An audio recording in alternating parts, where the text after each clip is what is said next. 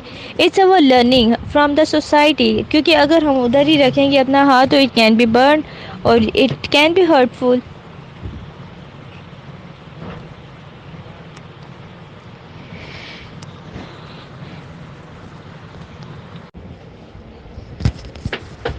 دا classical conditioning procedure.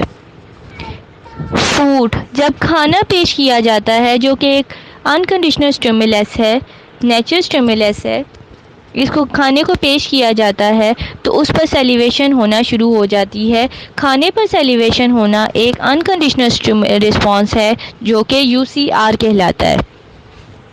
جب گھنٹی کی آواز CS اس کے ساتھ جوڑ دی جاتی ہے, جب بار بار نیچرل اسٹیمولس کے ساتھ گھنٹی کی آواز کو پیش کیا جاتا ہے تو اس پر بھی سیلیویشن ہونا سٹارٹ ہو جاتی ہے. پھر سیلیویشن گھنٹی کی آواز پہ ہی ہونا شروع ہو جاتی ہے.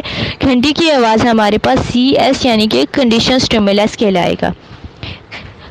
پھر گھنٹی کی آواز پہ سیلیویشن ہونا مشروط رد عمل ہے جو کہ گھنٹی کی آواز کو کھانے کے ساتھ بار بار پیش کرنے پہ رونما ہوتا ہے. اٹس کالڈ CR یعنی کہ کنڈیشنل رسپانس. کنڈیشننگ کی 3 سٹیجز ہوتی ہیں. These are before conditioning, during conditioning and after conditioning. Before conditioning کیا ہوتا ہے؟ بیفور کنڈیشننگ میں food is presented to the dog یعنی کہ UCS is presented to the dog and UCR happens. اور جب فوڈ کھانا پیش کیا جاتا ہے تو سیلیویشن ہوتی ہے. جب بیل پیش کی جاتی ہے تو اس پہ کوئی رسپانس نہیں آتا, ڈاگ اس کو کوئی ریئیکشن نہیں دیتا. لیکن ڈیورنگ کنڈیشن کیا ہو رہا ہے؟ کھانے کے ساتھ ساتھ بیل کی آواز یعنی کہ UCS کے ساتھ کنڈیشنل اسٹیمولس جو کہ ہماری بیل ہے اس کو بھی پیش کیا جاتا ہے اینڈ دین UCR سیلیویشن ہو رہی ہے. After conditioning he learn to answer response to the conditional stimulus. Bell کی آواز پہ ہی سیلیویشن ہونا شروع ہو جاتی ہے یعنی کہ کنڈیشنل اسٹیمولس جو کہ ہمارا بیل ہے اس پہ ہی کنڈیشنل رسپانس ہونا شروع ہو جاتا ہے. So classical conditioning involves learning by association, that is associating two events which happens at the same times. Conditioned stimulus. Conditioned stimulus actually neutral stimulus ہوتا ہے. After associated with the unconditional stimulus, conditioned response occur ہوتا ہے. The conditioned response is basically learned response to the previously neutral stimulus.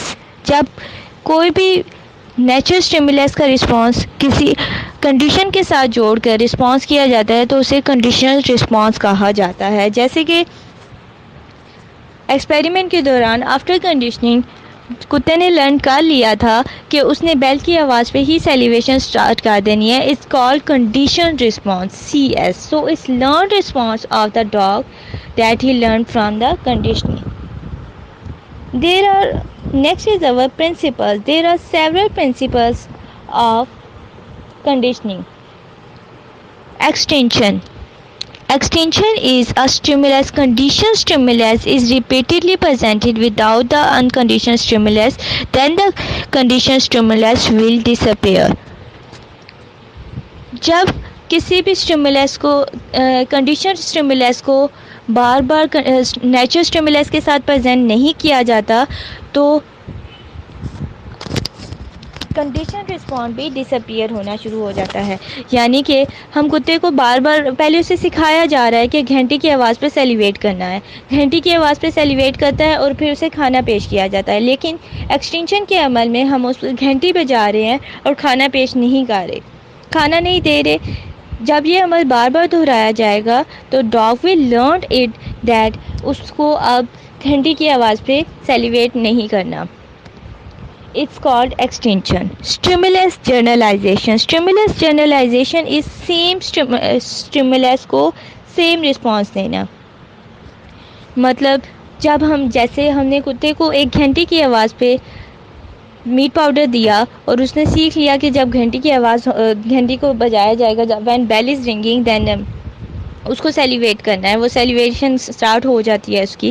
لیکن گھنٹی کی آواز کے بجائے کوئی اور بیل بجایا جائے یا پھر بزر وغیرہ بجایا جائے اور ڈاگ سیلیویشن سٹارٹ کر جائے، it's call stimulus generalization. Generalization کی بیس پر اس نے گھنٹی کی آواز کے علاوہ دوسری آوازوں کو بھی رسپانس دینا شروع کر دیا. It's call stimulus generalization. Next is our discrimination. Discrimination is a principle of classical conditioning in which individual or animal can discriminate between two stimuli. اس مین کہ کوئی بھی انڈیویجول کسی بھی اسٹیمولس کو ڈسکریمنیٹ کر سکتا ہے. جیسے کہ ڈاگس کو ہم فیڈ کرنے کے لیے ان کو سکھا رہے ہیں کہ جب ان کو ریڈ سرکلز جب ان کو سرکلز دکھائے جائیں گے تو ان کو کھانا پیش کیا جائے گا. لیکن پھر ہم اس کو یہ بھی سکھا رہے ہیں بعد میں کہ جب ان کو ریڈ سرکلز دکھائے جائیں گے تو کھانا پیش کیا جائے گا. اگر ہم ان کو صرف سرکلز دکھا رہے ہیں اور کھانا پیش کر دیتے ہیں تو ڈسکریمنیشن اکر نہیں ہوگی. لیکن اگر ہم ریڈ سرکلز دکھا کے ان کو کھانا پیش کرتے ہیں اور باقی سرکلز پہ پیش نہیں کرتے تو ڈاگ ول لرن اٹ. وہ سیکھ جائے گا یہ کہ صرف اس کو ریڈ سرکلز پہ ہی رسپانس کرنا ہے. تو جو وہ ریڈ سرکلز پہ رسپانس کرے گا it's called discrimination. On the basis of learn discrimination he is able to answer only that thing جو کہ ہم اسے سکھانا چاہ رہے ہیں. Next our principle is higher order conditioning or second order conditioning. ایک اسٹیمولس سے زیادہ اسٹیمولس جب پیش کیے جاتے ہیں یا پیئر کیے جاتے ہیں اسے ہائر آرڈر کنڈیشننگ یا سیکنڈ آرڈر کنڈیشننگ کہا جاتا ہے. It's a chain of events that are linked with the same It's a chain of events that are linked with the same situation. Application of classical conditioning. Classical conditioning in real life. ہم اپنی روزمرہ زندگی میں classical conditioning کے بہت سارے اصولوں کو استعمال کرتے ہیں جو کہ بیہیویئرس کو پرماننٹ کرنے میں یا پھر ان کی فارمیشن میں یا ایلیمینیشن میں ہیلپ کرتے ہیں. Like in our daily life جو اینیملس کو ٹریننگ دینے کے لیے پیٹ ٹرینرز ہوتے ہیں کلاسیکل کنڈیشننگ کے رولز کو استعمال کرتے ہیں تاکہ اینیملس کو ٹرین کیا جا سکے. These techniques are used for the treatment of phobias and anxiety and related problems. Drug abusers کے لیے یہ بہت افیکٹو ہوتی ہے. اسکولس میں ٹیچرز کلاسیکل کنڈیشننگ کو یوز کرتے ہیں، اس کے رولز کو یوز کرتے ہیں تاکہ اسکول کے ماحول کو پرسکون بنا سکیں اور اسٹوڈنٹ اپنی انزائٹی کے ساتھ اچھے طریقے سے کوپ کر سکیں اینڈ اچھے سے ماحول سے لرن کر سکیں. In short principle of classical conditioning have been used to assist improve human life. It's a very complex phenomena of individuals' emotional reaction. It assists in the formation and elimination of emotional reactions and behavior. Classical conditioning جہاں بہت ساری positive تبدیلیاں لے کے آتا ہے وہاں پہ اس کے تھوڑے سے منفی اثرات بھی ہیں. جیسے these conditioning techniques are used for the treatment of phobias and fear. تو اسی طرح سے یہی ٹیکنیکس جو ہے نا also provide base of several fears and phobia جس میں ہم اسٹیمولس جنرلائز کر لیتے ہیں جس کی وجہ سے اسٹیمولس جنرلائزیشن کی وجہ سے کوئی نہ کوئی فیئر پیدا ہو جاتا ہے. جیسے کہ کوئی بچہ کسی بھی بچے کی لائف میں کوئی انسیڈنٹ ہوا ہے لائک وہ پہاڑی پہ گیا اور اوپر سے وہ نیچے گرا اسے چوٹ وغیرہ لگی ہے تو it might be possible in future اس کو اونچائی سے ڈر لگے اور وہ نہ جا سکے.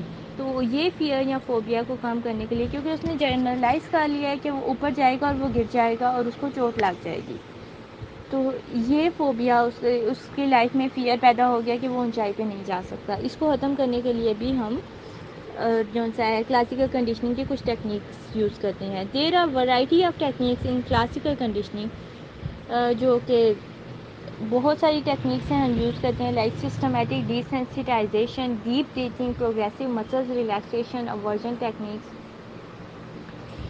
These therapies are very effective and we use it to cope better with anxiety. جب ایک بیہیویئر کو ری انفورس کیا جاتا ہے تو وہ پرماننٹ ہو جاتا ہے. جب تک ری انفورسمنٹ ملتی جاتی ہے وہ بیہیویئر ہوتا رہتا ہے. لیکن اگر لانگ ٹرم کے لیے ایسا ہو جائے کہ اس کو ری انفورسمنٹ ملنا بند ہو جائے تو وہ بیہیویئر ڈکریز ہوتا ہے یا پھر کم ہو جاتا ہے, اور ایک وقت ایسا آتا ہے کہ وہ بالکل ایلیمینیٹ ہو جاتا ہے. Behaviour therapy is based on classical conditioning. Classical conditioning mostly short term ہوتی ہیں. یہ کی جو ٹیکنیکس ہیں یہ کم ٹائم یوز کرتی ہیں اور ایفرٹس بھی اس میں کم لگتی ہے, لیکن اس کے اثرات بہت زیادہ ہوتے ہیں. اور these techniques is based on repetitive behaviour system. جب تک ایک بیہیویئر ریپیٹ ہوتا رہے گا تو یہ ٹیکنیکس افیکٹو رہیں گے, بندہ لرن کرتا رہتا ہے. جب انفورسمنٹ ختم ہو جاتی ہے تو بیہیویئر بھی ایلیمینیٹ ہو جاتا ہے. اورژن تھراپی.